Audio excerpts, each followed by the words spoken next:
ഹേ ഇന്ന് ഞാൻ എത്തിയിട്ടുള്ളത് കുറച്ച് മൂവി സജഷൻസും ആയിട്ടാണ്. മലയാളത്തിൽ ഏറ്റവും കുറവ് ചിത്രങ്ങൾ ഇറങ്ങിയിട്ടുള്ള ഒരു ജനറയാണ് അഡ്വഞ്ചർ ഫാൻറ്റസി എന്നത്. ഇന്നത്തെ വീഡിയോയിൽ നമ്മൾ നോക്കാൻ പോകുന്നത് 2000-ന് ശേഷം മലയാളത്തിൽ ഇറങ്ങിയിട്ടുള്ള കാർഡ് ബേസ് ചെയ്തു വരുന്ന 5 അഡ്വഞ്ചർ ഫാൻറ്റസി ചിത്രങ്ങളാണ്. ലിസ്റ്റിൽ 5ാം സ്ഥാനത്തുള്ള ചിത്രം നോർത്ത് 24 കാതം. 2013-ൽ അനിൽ രാധാകൃഷ്ണൻ മേനോൻ സംവിധാനം ചെയ്ത് ഫഹദ് ഫാസിൽ, നെടുമുടി വേണു, സ്വാതി റെഡ്ഡി എന്നിവർ ലീഡ് റോളിൽ ചെയ്ത ഒരു ചിത്രമാണ് നോർത്ത് 24 കാതം. ചിത്രത്തിൻ്റെ ഒരു പശ്ചാത്തലം ഇങ്ങനെയാണ്. ഒബ്സസീവ് കമ്പൾസീവ് പേഴ്സണാലിറ്റി ഡിസോർഡർ ഉള്ള ഒരു സോഫ്റ്റ്വെയർ പ്രൊഫഷണലാണ് ഫഹദ് ഫാസിൽ അവതരിപ്പിക്കുന്ന ഹരികൃഷ്ണൻ. ഒരു ദിവസം ഒരു കോൺഫറൻസിനായി തിരുവനന്തപുരത്തേക്കുള്ള യാത്രയിൽ ഹരികൃഷ്ണൻ 2 ആളുകളെ കണ്ടുമുട്ടുന്നു. ഒരു പ്രത്യേക സാഹചര്യത്തിൽ ഹരികൃഷ്ണൻ തൻ്റെ തിരുവനന്തപുരത്തേക്കുള്ള യാത്ര തുടരാൻ കഴിയാതെ വരികയും അതിനു പകരം ഈ കണ്ടുമുട്ടിയ ആളുകളുടെ കൂടെ പോവുകയും ചെയ്യുന്നു. അതിനുശേഷം നടക്കുന്ന കാര്യങ്ങളാണ് ചിത്രത്തിൻ്റെ ഒരു പ്രമേയം. കംപ്ലീറ്റ്ലി ഒരു ജംഗിൾ മൂവിയല്ല എങ്കിലും പോലും കാടിനും പ്രകൃതിക്കും പ്രാധാന്യം നൽകിയിട്ടുള്ള ചിത്രം തന്നെയാണ് ഈ നോർത്ത് 24 കാതം. ഈ ചിത്രം നിങ്ങൾക്ക് ഫ്രീ ആയി യൂട്യൂബിൽ കാണാൻ കഴിയുന്നതാണ്.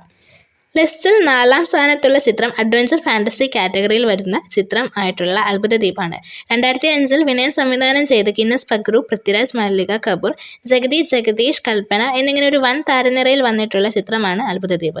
ചിത്രത്തിൻ്റെ ഒരു 1 ലൈൻ സ്റ്റോറി ഇങ്ങനെയാണ്. പൈലറ്റായിട്ടുള്ള പൃഥ്വിയുടെ കഥാപാത്രവും വേറെ കുറച്ച് പൈലറ്റുമാരും അവരുടെ വിമാനം തകർന്ന് ഒരു അൺനോൺ ആയിട്ടുള്ള ഐലൻഡിൽ ചെന്നെത്തുന്നു. അതിനുശേഷം അവർക്ക് സംഭവിക്കുന്ന കാര്യങ്ങൾ ആണ് ഈ സിനിമയുടെ കഥ. എൻ്റെ അഭിപ്രായത്തിൽ ഇതിനു മുകളിൽ ഒരു അഡ്വഞ്ചർ ഫാൻറ്റസി കാറ്റഗറിയിൽ വരുന്ന ചിത്രം അത്ഭുതദ്വീപിന് ശേഷം വന്നിട്ടില്ല. ഈ ചിത്രവും നിങ്ങൾക്ക് യൂട്യൂബിൽ ഫ്രീ ആയിട്ട് കാണാൻ സാധിക്കുന്നതാണ്. ലിസ്റ്റിൽ 3ാം സ്ഥാനത്തുള്ള ചിത്രം കാർബൺ. 2018-ൽ വേണു സംവിധാനം ചെയ്ത ഫഹദ് ഫാസിൽ, മമത, ചേതൻ എന്നിവരൊക്കെ ലീഡ് റോൾ ചെയ്ത ചിത്രമാണ് കാർബൺ. ചിത്രത്തിൻ്റെ ഒരു 1 ലൈൻ ഇങ്ങനെയാണ് വരുന്നത്. എങ്ങനെയെങ്കിലും പണമുണ്ടാക്കി സക്സസ് ആവണം എന്ന് കരുതുന്ന സിബി എന്നൊരു കഥാപാത്രത്തെയാണ് ഫഹദ് അവതരിപ്പിച്ചിട്ടുള്ളത്. അങ്ങനെ ഒരിക്കലൊരു കാടിനുള്ളിലുള്ള നിധിയെപ്പറ്റി സിബി കേൾക്കാനിടയാകുന്നതും ഈ നിധി തേടി ഈ കാട്ടിലേക്ക് പോകുന്ന യാത്രയും അതിനുശേഷം നടക്കുന്ന കാര്യങ്ങളുമാണ് ചിത്രം പറയുന്നത്. ഈ ചിത്രവും നിങ്ങൾക്ക് ഫ്രീ ആയി യൂട്യൂബിൽ കാണാൻ സാധിക്കുന്നു. ലിസ്റ്റിൽ 2ാമതുള്ള ചിത്രം ദ ലാസ്റ്റ് സപ്പർ. 2014-ൽ വിനിൽ വാസു സംവിധാനം ചെയ്ത് ഉണ്ണിമുകുന്ദൻ, പേർളി മാണി, അന്നു മേനോൻ, ശ്രീനാഥ് ഭാസി എന്നിവരൊക്കെ അഭിനയിച്ചിട്ടുള്ള ഒരു ചിത്രമാണ് ദി ലാസ്റ്റ് സപ്പർ. ചിത്രത്തിൻ്റെ സ്റ്റോറി ഇതാണ്. 3 കൂട്ടുകാർ ഒരു കാട്ടിലേക്ക് ഒരു സാഹസിക യാത്ര പോകുന്നു. പിന്നീട് അവർ ആ കാട്ടിൽ ചെന്നെത്തിയതിനു ശേഷം ആ കാട്ടിൽ അവർക്ക് സംഭവിക്കുന്ന കാര്യങ്ങളാണ് ഈ ചിത്രം പറയുന്നത്. ഈ ചിത്രം നിങ്ങൾക്ക് ഫ്രീ ആയി യൂട്യൂബിൽ കാണാൻ സാധിക്കുന്നതാണ്. ലിസ്റ്റിൽ 1ാമതായിട്ടുള്ള ചിത്രം ലോർഡ് ലിവിങ് സ്റ്റോൺ 7000 കണ്ടി.